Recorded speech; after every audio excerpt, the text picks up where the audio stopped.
Yes. Now let's see this question. 224 ml of triatomic gas has a mass of 1 gram and thus this has atomic pressure वगैरह वगैरह दे रखा है. And again it is the question based on the mole. ये भी मोल पर based ही सवाल है Munna. 22.4 ml of triatomic gas. So let a triatomic gas X3 नाम की गैस है, यानी कि उसमें 3 एटम्स होने चाहिए. मुद्दे की बात. वॉल्यूम दे रखा है और 273 180 यानी कि एसटीपी दे रखा है. वॉल्यूम दे रखा है, मास दे रखा है और ये यानी कि एसटीपी मेंशन किया गया है. It is the condition of STP. तो वॉल्यूम, मास और एसटीपी मेंशन किया गया है. तो number of moles of X3 क्या लिख सकते हैं? वॉल्यूम, मास की टर्म में mass upon molecular mass, volume की टर्म में वॉल्यूम इन लीटर अपॉन 22.4 ये लिख सकते हैं. मास कितना दे रखा है अपने को? मास दे रखा है 1 ग्राम.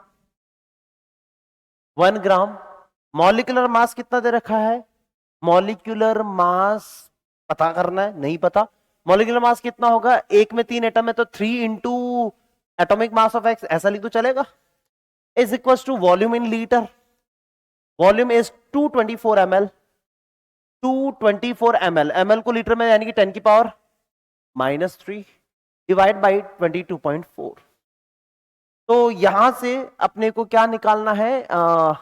Mass of 1 atom. एक एटम का मास क्या होगा? चलिए x की वैल्यू निकालेंगे हम लोग यहां से. तो ये हो गया अपने पास 10 टाइम्स 10 इंटू 10 की पावर -3 यानी कि 10 की पावर -2.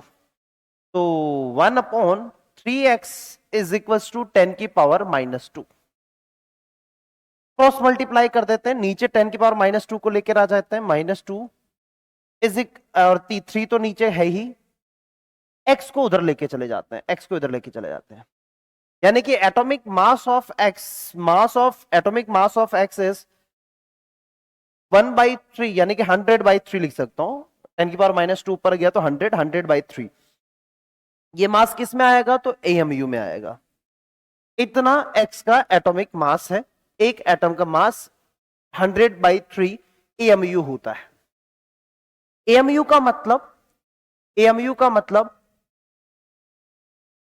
मतलब 1.67 इंटू 10⁻²4 ग्राम होता है. अब सवाल आंसर किस में दे रखे हैं? ग्राम में दे रखे हैं. ये सारे आंसर आपको ग्राम में दे रखे हैं. तो एक एटम का मास कितना आएगा साहब? कैलकुलेट कर लेते हैं.